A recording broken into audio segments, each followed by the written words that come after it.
नमस्कार दोस्तों, सिंह साहब पोल्ट्री फार्म में आपका स्वागत है। दोस्तों, आज हम जानेंगे कि बायोसिक्योरिटी क्या है, इसके बारे में संपूर्ण जानकारी और इससे हमें फ़ायदा क्या होता है।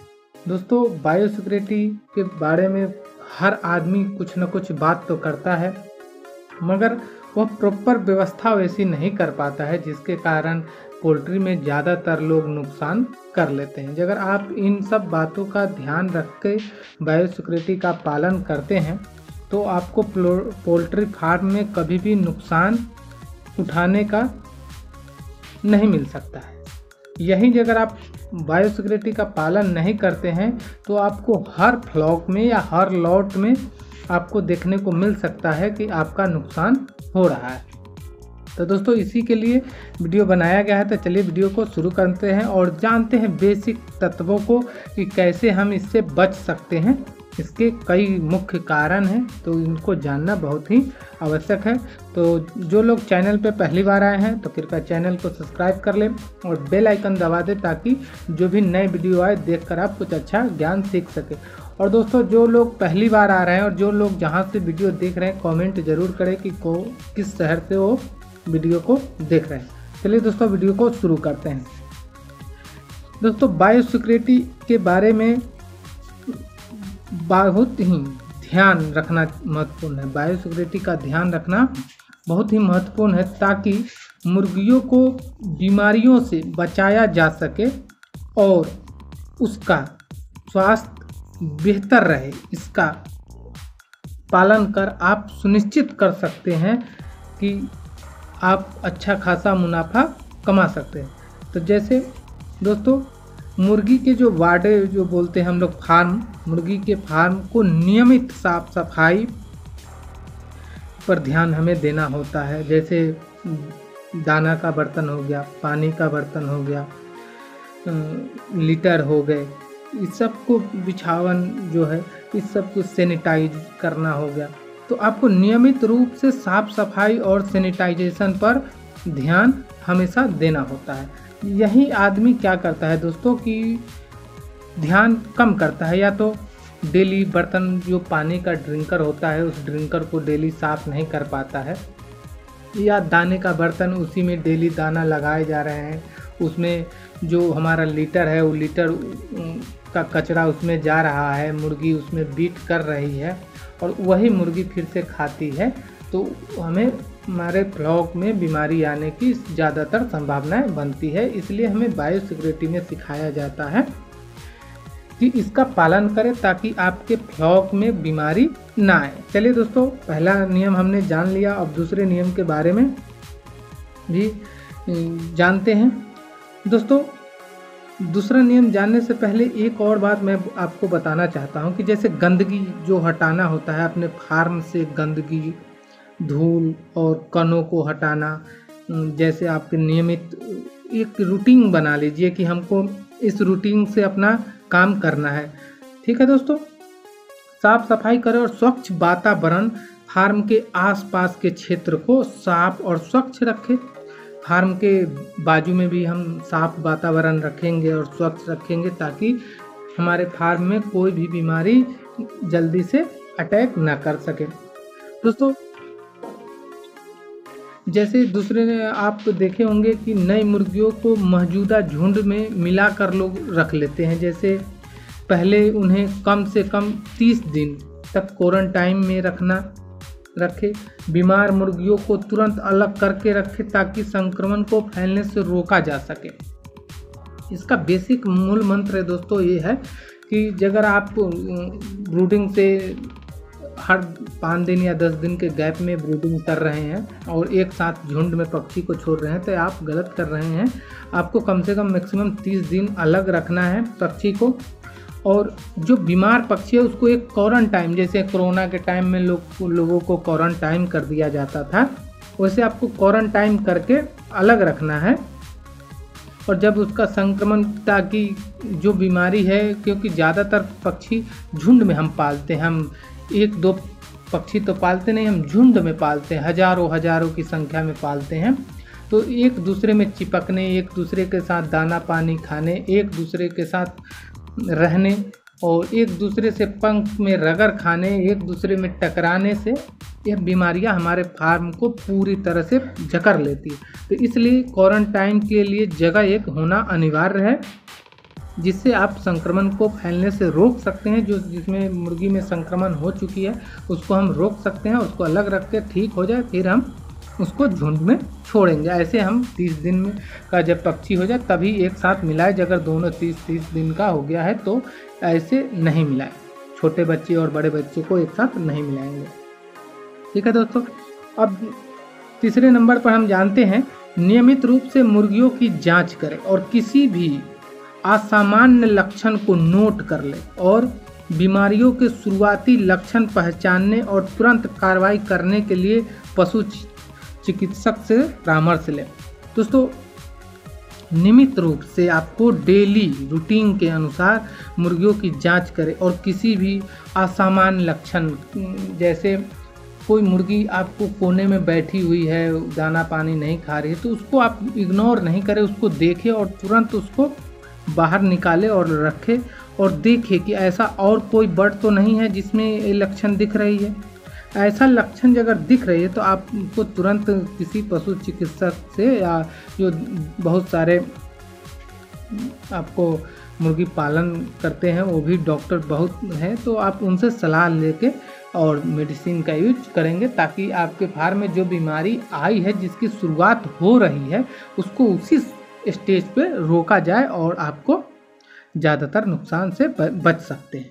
ठीक है दोस्तों, अब बात करते हैं चौथे नंबर पर मुर्गियों के फार्म में आने वाले लोग की संख्या सीमित करें, बाहरी व्यक्तियों का प्रवेश पर पाबंदी लगाएं या केवल आवश्यकता होने पर ही उन्हें अनुमति दें।